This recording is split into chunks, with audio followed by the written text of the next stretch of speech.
When my best friend, Trisha Tate, finds out I have secretly switched my husband's used rubber with her father-in-law's, she has a full-on meltdown right then and there. In my last life, Trisha had been abused by her husband and asked to stay at my place for a while. I felt sorry for her and agreed to let her stay temporarily, but just 2 weeks later, she unexpectedly found out she was pregnant. I was about to ask her what had happened when her husband suddenly showed up and broke my husband's leg.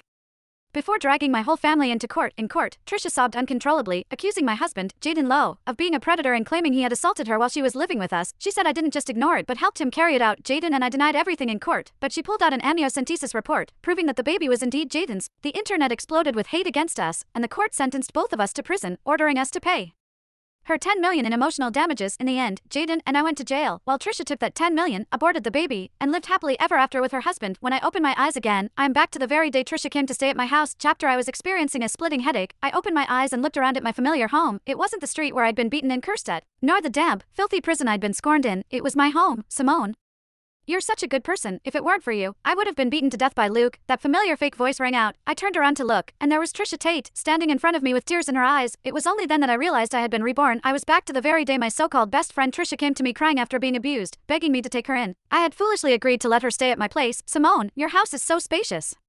A high-rise unit like this must be worth a few million, right? Before I could respond, she was already inside, her eyes greedily scanning every corner of the place. Just then, my husband, Jaden Lowe, came home from work. The moment she saw him, Trisha quickly fixed her hair and even pulled out a compact to pat her face before walking over and saying in a gentle voice, "This must be your husband, Jaden, right? I think I only saw him once at your wedding. What an outstanding man." As she spoke, she took a step forward, her posture all delicate and coy. Jaden frowned slightly and stepped back. "You're too kind." I knew from his reaction that he was already wary of Trisha. Jaden's family was in business, and he was basically a trust fund kid with a bit of money. He was no stranger to women throwing themselves at him with ulterior motives, so he could always see right through their games. In my last life, he had awkwardly tried to warn me about Trisha, saying she wasn't as innocent as she looked, but I had thought he was just being judgmental about my friend. Looking back now, I must have been completely out of my mind. Just like in my previous life, Trisha suddenly started crying upon seeing that Jaden didn't respond. "Simone, you're so lucky to find such a good man, unlike me.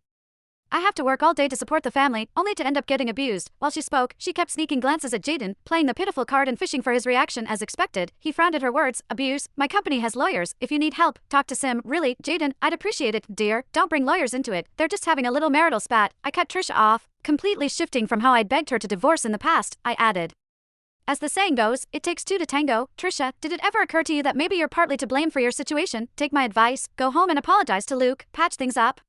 Married couples fight, but they don't hold grudges overnight. Who knows, you two might make up tomorrow." Jaden gave me a surprised look. He knew I was never the type to talk people out of divorce. Trisha was just as stunned. She blinked at me and asked in confusion, "Simone, how can you say that? I'm the victim here." "Victim?" I raised a brow at her. "If you say that, it changes everything. If you're really the victim, then Luke will be guilty of assault, and that's a criminal offense.